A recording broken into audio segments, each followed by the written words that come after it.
Buen día, queridos amigos. Miren, aquí ya la recta casi final de la conferencia de prensa de la mañanera. Un saludo desde el canal de YouTube Nelter de la Cruz. Por ahí denle a la campanita para que lleguemos a más personas. Saludos, cuídense mucho. Vamos a quitar el recuadro. Respetemos la ley, todos, cuidemos de que haya democracia, que tomemos en cuenta al pueblo, que sea el pueblo el que decida. Sufragio efectivo es voto efectivo, que efectivamente el pueblo decida quién debe de gobernarlo y que no haya violencia, ni física ni verbal, que haya respeto. Eso es todo. Pero que no se quiera descalificar a la mala a nadie. ¿Sería excesivo, incorrecto que no se le diera la candidatura a Félix Salgado? Eso lo tiene que decidir el tribunal. Eso lo va a decidir el tribunal. Pero tú me estás preguntando y la gente está escuchando y se va a dar, se va a hacer, o cada quien va a tener un criterio sobre este asunto. O sea, si por un supuesto delito de no justificar 130,000 pesos, ¿no? Se puede decir, el abogado ortodoxo, ¿no? La ley es la ley, lo que decían antes. Y aunque se trate de un peso, no debe de haber tolerancia. Primero ver si sucedieron las cosas, ¿no? Y luego, no utilizar esos pretextos, esas excusas, no fabricar delitos. ¿Y dónde está la Constitución? El derecho que tenemos a votar, a ser votados. ¿Dónde queda ese derecho que es supremo? Y el derecho del pueblo, que es el soberano, a elegir a su autoridad. Si se tratara de un asunto grave, y además probado. Ahora, en este caso en particular, también para no ocultar nada, si está acusado de acoso sexual, ¿sí? Que tampoco hay un proceso. Y violación también. Sí, de violación. Que al no haber elementos sobre este caso se traslada la presunta violación a otro delito. Pues no se puede. Entonces, que sea el pueblo el que decida y los del tribunal y los del consejo, nada más que actúen como auténticos jueces, que piensen en la democracia, que piensen en el interés general, no en los intereses de grupo, no qué va a decir Krause, qué va a decir Aguilar Camín, qué va a decir Claudio X González, o sea, qué van a decir los conservadores.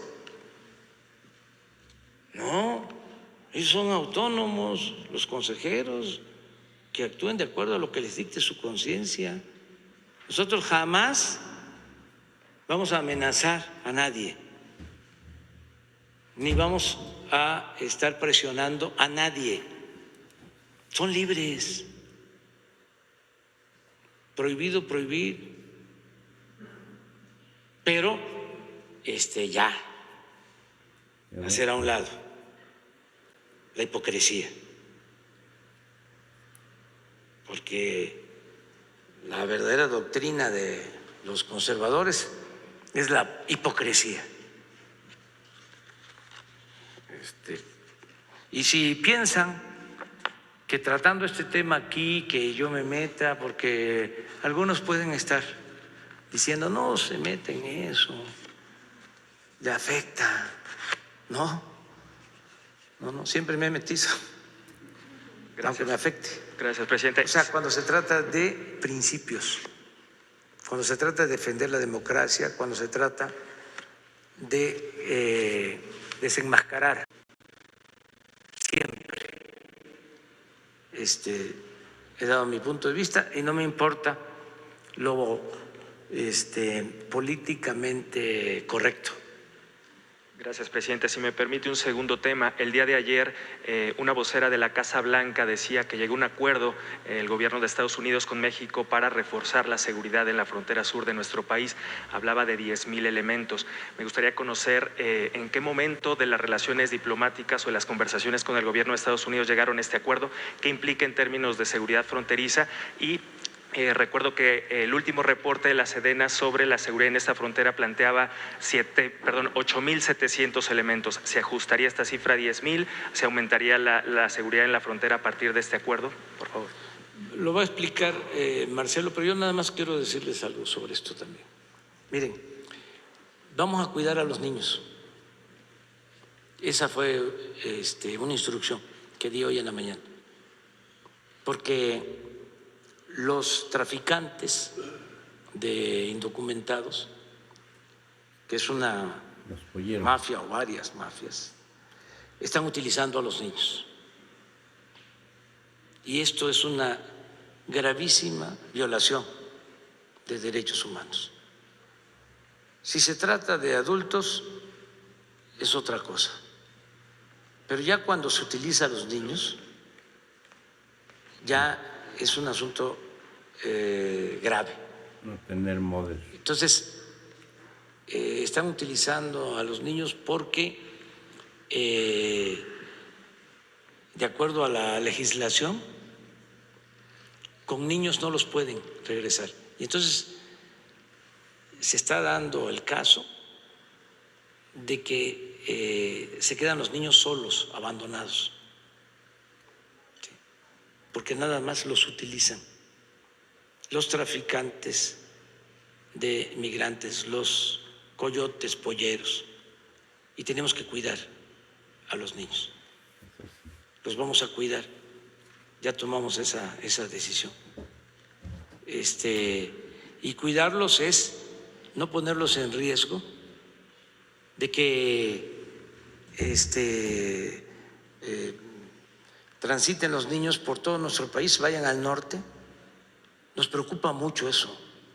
Si nos preocupa con los grandes, con los adultos,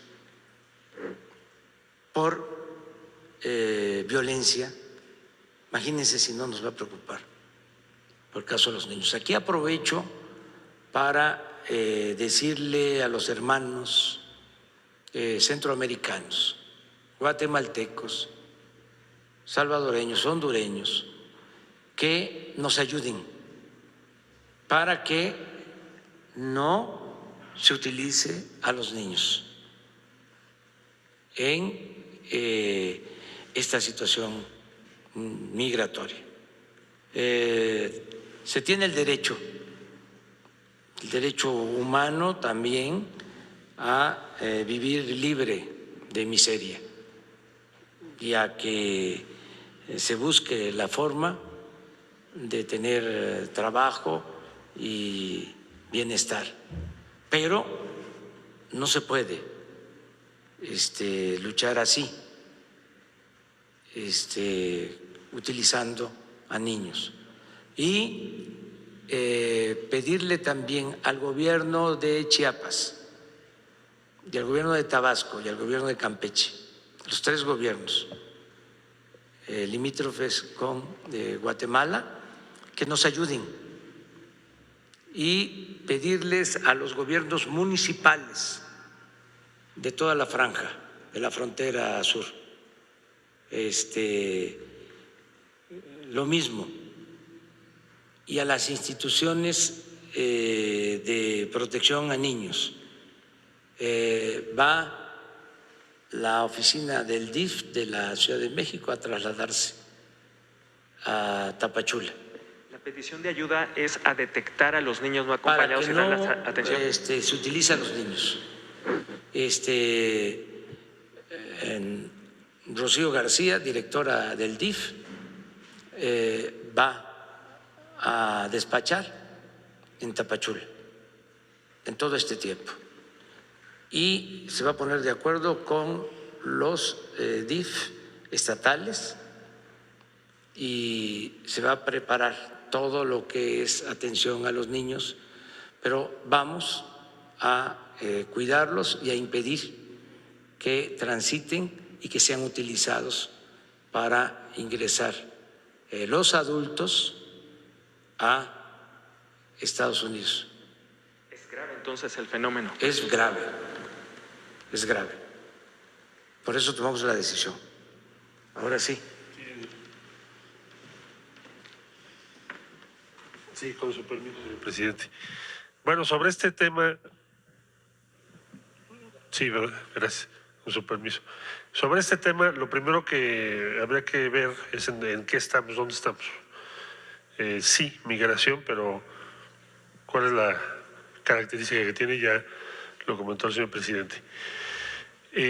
Primero, el ritmo de crecimiento, como ustedes pueden observar en esta gráfica, es muy importante de lo que estamos registrando. Esto es el reporte del Instituto Nacional de Migración de México. Entonces, esta es la tendencia. Acelerada entre febrero y marzo del 21. Preocupación, foco rojo para México. Menores no acompañados. ¿Qué significa menores no acompañados? Bueno, pues en muchos casos puede ser jóvenes, menores, también estoy hablando de 17, 16, 15 años, 14 años, pero en su mayor parte, menores estamos hablando de niños, de niñas y de niños. No acompañados, indicador muy probable de tráfico de personas, de menores. ¿Por qué? Porque te sirven de salvoconducto para cruzar México y llegar a Estados Unidos, y en Estados Unidos conseguir un estatus de los muchos que la ley norteamericana permite. El siguiente, por favor. Estas son las gráficas de Estados Unidos. Es el número de extranjeros presentados ante la autoridad. Miren, de febrero a marzo. Esa es la tendencia. Y estos son los menores presentados. Entonces, tiene un incremento de febrero a marzo, pues estamos hablando de 100% de incremento, por las razones que estaba comentando. La siguiente, esto es para darnos una perspectiva, es lo que nos pidió el señor presidente de la República, que le diéramos un seguimiento muy puntual. Entonces, esto es 2018, luego 2019, 20 y 21. Es todo el periodo. Entonces, en 2019 tuvimos un pico, se recordarán ustedes que incluso llevó a un desencuentro importante con Estados Unidos. Luego bajó, obviamente este punto más bajo es el que tiene que ver con la pandemia. Y ahora, de febrero, si ustedes ven enero, febrero y marzo, sobre todo febrero y marzo, vean esto. A ver, ¿qué es esta gráfica? Menores no acompañados por nacionalidad. Entonces, tenemos verde, son mexicanos. Este azul, digamos oscuro, El Salvador, son salvadoreños.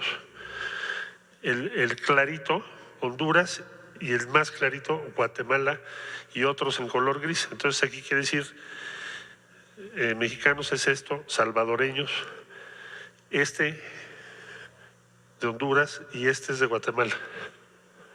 Bueno, entonces esto es ante lo que estamos. Por eso habla el presidente de que tenemos que... ¿Qué medidas tomó México? A lo que de un modo u otro hizo referencia ayer la vocera. No es, voy a ser muy exacto en lo que voy a decir. han venido a preguntarnos qué es lo que está haciendo México. Entonces México, la instrucción que tenemos es Guardia Nacional, Instituto Nacional de Migración. Ha habido un incremento de personal del instituto, empezando por el propio comisionado. El sistema Desarrollo Integral de la Familia es un sistema, ya no es una sola dependencia, sino que está descentralizada. Luego los sistemas de salud de varios estados, Chiapas, Tabasco, Oaxaca, Veracruz, Guerrero y así hasta el norte.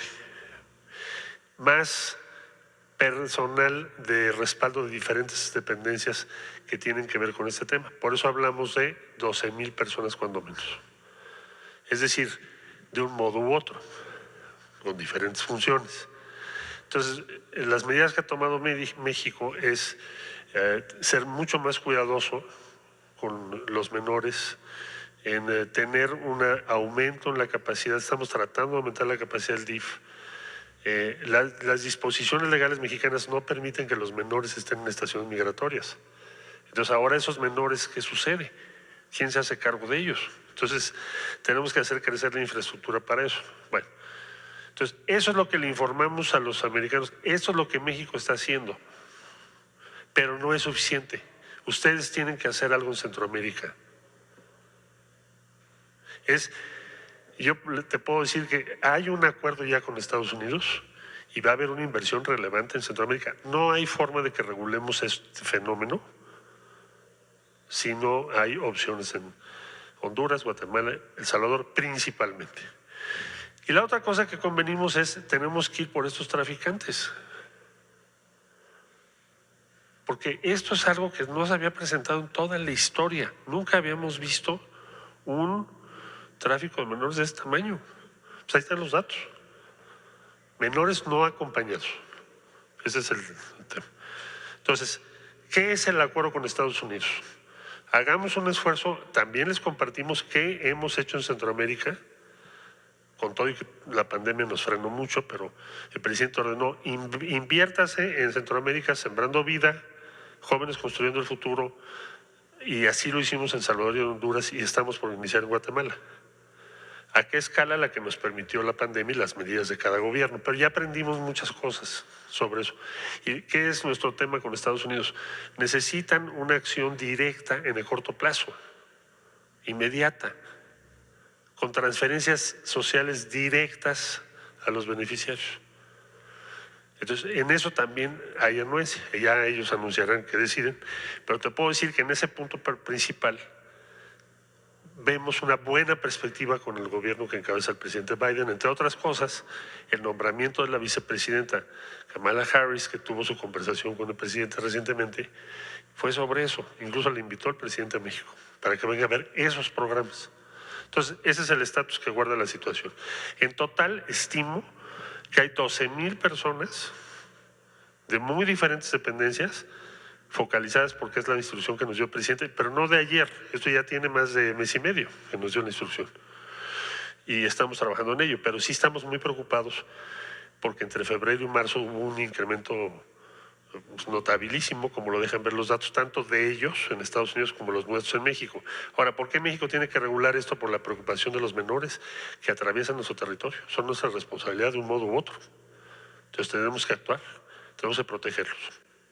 Eso es. Si están actualmente desbordadas las instalaciones del DIF y qué tanto se busca, digamos, incrementar esta capacidad. Más que desbordadas, tenemos que hacerla crecer junto con los estados, porque van a tener que hacerse cargo de mucho más menores de los que habíamos previsto. Entonces, para ese crecimiento tenemos que marchar al mismo ritmo y pensamos que si entre todos trabajamos intensamente con los estados de la República, que ya mencionó el señor presidente, pues lo que se trata es que no nos desborde. Pero hoy por hoy ese crecimiento no lo habían previsto ni en Estados Unidos, ni aquí, ni tampoco Guatemala y Honduras. ¿A qué se debe, canciller, o a qué lo atribuyen? ¿A qué pudiera deberse este aumento? Pues termino diciendo, el impacto de la pandemia en las economías de esos países, también en la nuestra, pero sobre todo en la de esos países, ha sido muy grande, ha agudizado la pobreza y las dificultades que se enfrentan. Y por el otro lado hay la percepción promovida por muchos de los que están en este asunto no las organizaciones que promueven la migración, porque eso puede ser legítimo y legal, y muchas de ellas tienen razón en lo que están tratando de hacer, pero sí quienes están en el tráfico, en el cobro, en el manejo de dinero, de decirle a la gente es muy fácil que vayas a Estados Unidos y ahorita te va a ir bien. No es así, pero sí engañan mucho a la gente. Le dicen, si te llevas un menor, no vas a tener problema. Y ahí está. Entonces también Estados Unidos tendrá que ver qué medidas pueden tomar, eso ya le corresponde a ellos. De lo que le corresponde a México es que todas las instituciones nos combinemos, como nos lo ha pedido el presidente, para proteger a los menores. Gracias. Le dejamos hasta ahí. Quedan ustedes dos mañana. ¿Sobre? A ver, sí. A ver, Marcelo. Presidente, brevemente, secretario, aprovechar este tema sobre la migración. El niño que fue reportado nicaragüense en la frontera, hay varias versiones que se manejan sobre su situación. ¿Qué conocimiento tiene el gobierno de México sobre este reporte que dan las autoridades? ¿Está el niño en dónde, se sabe? Pues le pido el reporte. No tengo en este momento la información, pues se la pido, si me permite, al Instituto Nacional de Migración. Con mucho gusto. Gracias. De ese y todos los casos que se están presentando en este día. Muchas gracias. Sobre la vacuna Patria, solamente era para la directora del CONACYT, brevemente. ¿A qué grupo meta se tiene destinadas estas aplicaciones, ya que esté lista para diciembre ese primer pronóstico? ¿Quiénes serían y cuál sería la capacidad de producción de la vacuna Patria? Gracias.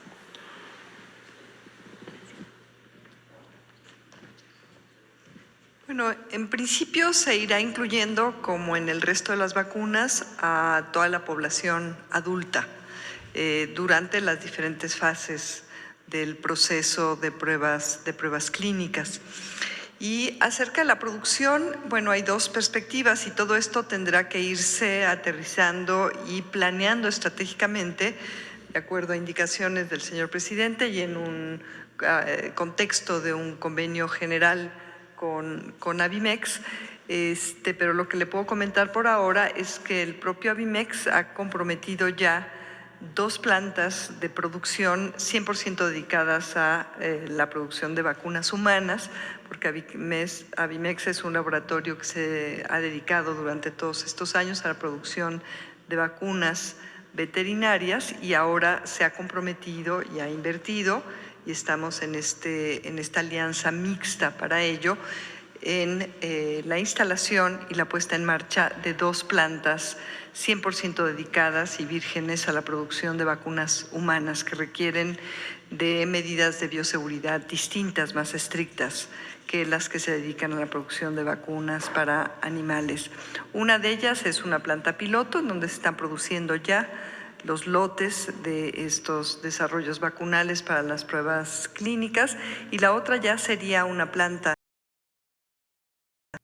de escalamiento, y también tenemos la expectativa de recuperar la capacidad de al menos ciertos pasos de la producción, pero eventualmente, idealmente, de tener una posibilidad de transferencia tecnológica y de escalamiento industrial también en Birmex, que es la empresa productiva del Estado mexicano. Todo esto se irá planeando y proyectando de acuerdo a los resultados de los experimentos de las fases clínicas, de los ensayos clínicos.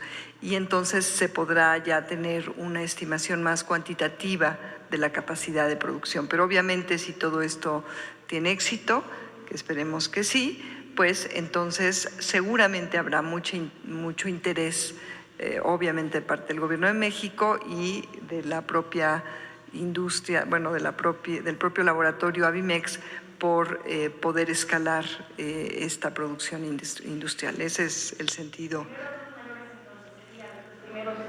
Los primeros, estos 90 voluntarios, aunque se recluta un número un poquito mayor, son adultos entre 18 y 55 años de edad y solamente adultos sanos, saludables, para probar la seguridad de este desarrollo vacunal y ver las primeras pruebas de respuesta inmunogénica por parte de estos pacientes voluntarios. ¿Perdón? Bueno, el costo aproximado y además como parte de un primer convenio de asignación de recursos que tenemos ya suscrito desde CONACYT con Avimex es que va a ser en promedio hasta 855% menor que la vacuna más cara en el mercado ahorita. Esto les da una idea.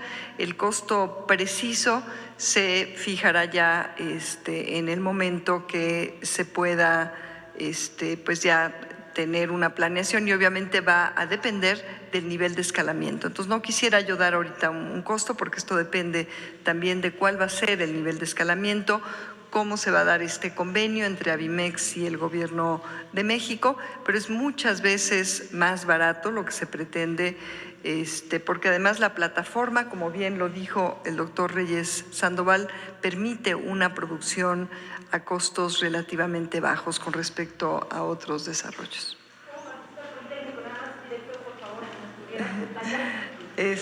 Con mucho gusto, claro que sí. Adelante, Arturo. Con su permiso, señor presidente. Como nosotros, como parte del Instituto Politécnico Nacional, hemos participado en la valoración de esta vacuna y muchas otras vacunas más que se planean o que se han desarrollado, que se están desarrollando en México. Pero esta en particular la encontramos el grupo del Consejo Nacional de Ciencia y Tecnología como una de las vacunas más prometedoras, precisamente como decía el doctor Constantino López Macías del Instituto Mexicano del Seguro Social.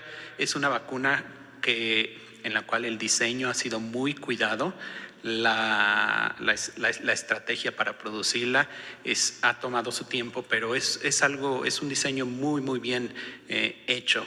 Y como parte del Politos hemos ido valorando estos desarrollos. Quiero decirles que el Instituto Politécnico Nacional también se está trabajando de la mano con CONACYT y estamos por establecer un laboratorio nacional para el desarrollo de nuevas vacunas. Esto es bien importante porque tanto la vacuna que ahora se está apoyando es parte de rediseñar y mejorar esos tejidos que estaban ya dañados desde hace muchos años para poder hacer de este país un país autosuficiente para la producción de las vacunas. Aquí sí creo que la soberanía de un país depende de la salud y las vacunas son muy importantes. Quisiera también poner en contexto la importancia de este desarrollo. Muy pocas vacunas a nivel mundial, yo diría que el 5 al 8%, pueden llegar a probarse en ensayos clínicos. Entonces, este es un gran logro que se va a tener. En